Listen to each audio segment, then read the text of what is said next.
In the aftermath of the Franco-Prussian War, many changes were made in Europe. One of those changes was the creation of a new giant empire in the middle of Central Europe, the German Empire, or Deutsches Kaiserreich in German. It was created by Prussian leader Otto von Bismarck in 1871 after the defeat of France in the Franco-Prussian War. We won! Previously, the German people were scattered around many different states, such as Württemberg, Baden, Bavaria, Hessen, and the North German Confederation made up of Prussia and many smaller states.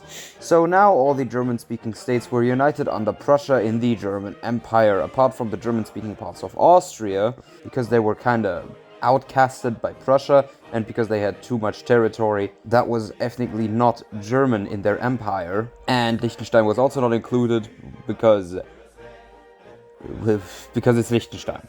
They also got Elsass-Lothringen, which was an area that was always kind of pushed around between France and the German-speaking states like a fucking football, got into an alliance with the Austro-Hungarian Empire, and also managed to get some African colonies during the Berlin Conference. Wilhelm I died in 1988. His successor was Friedrich III, who died only 99 days later. And afterwards the infamous Wilhelm II became the Kaiser. The empire experienced large growth in economics and the pursuit of science. Wilhelm II also made sure that the empire had a fairly huge naval army, which enraged Britain.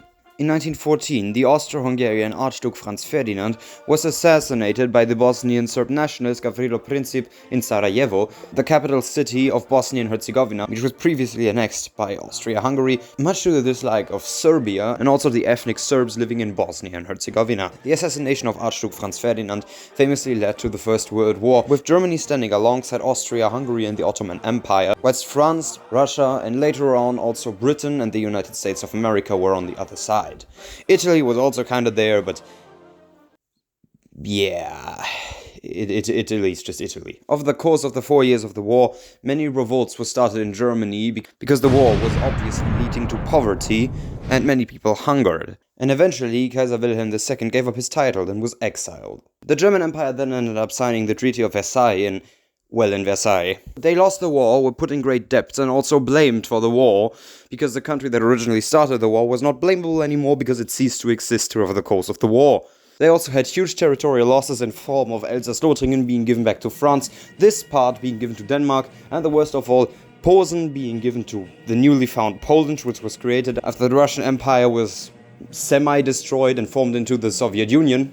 And this part right here, the Danzig Canal, which was probably worst of it all, which was a part of West Prussia that was given to Poland, which separated East Prussia from the rest of the empire. Danzig became a free city-state, independent from both Germany and Poland, and they also lost small territories in East Prussia to Lithuania. Oh, and they also lost all of their African colonies. Their army was stripped to an absolute bare minimum of soldiers, and they had a completely demilitarized zone in their country known as the Rhineland, which was not allowed to have any military personnel whatsoever in it. Now, you may say that I'm just biased because I'm an Austrian who's been living in Germany for his entire life, but I personally think that the Treaty of Versailles was a little too harsh to Germany. But okay, that's a completely different topic. I've also seen a video on this topic once that I'm gonna link in the description. It's a very good video if you want to see it. The German Empire itself was also changed into a democracy and given the nickname the Weimar Republic because the republic was established in the town of Weimar, which I, by the way, lived very close to for some time. But as said, Weimar Republic was only its nickname. On paper, it was still known as the German Empire. Which is why I am still talking about it here right now, otherwise I would have stopped the video in the First World War, but because the Weimar Republic technically seen was still the German Empire, I'm gonna talk about this part of its history as well. The German people were not very happy with the newly established Weimar Republic, and many of them wanted their old Kaiser Wilhelm back. Wir wollen unseren alten Kaiser Wilhelm wieder haben. Because of the great debt that was put on Germany, they loaned money from the United States of America. But during the stock market crash, the United States wanted their money back from Germany, which they could not provide at the time, so Germany just produced more money. But if you have any basic knowledge on economics and such, a country printing more and more money causes nothing more and nothing less but inflation. And soon a basic piece of bread cost about 200 million Reichsmark. Eventually, one guy came on stage and said that he could fix everything because he and the people of Germany all had enough of it. It was the Austrian-born evil mustache man, aka Adolf Hitler, with his National Socialistic German Workers' Party, or Nationalsozialistische Deutsche Arbeiterpartei, for short NSDAP, or more commonly known Nazi.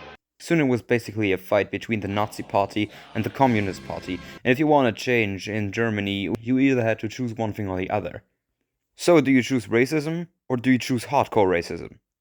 They chose hardcore racism. Hitler and his National Socialistic German Workers' Party became the most voted party in the parliament after only a couple of years.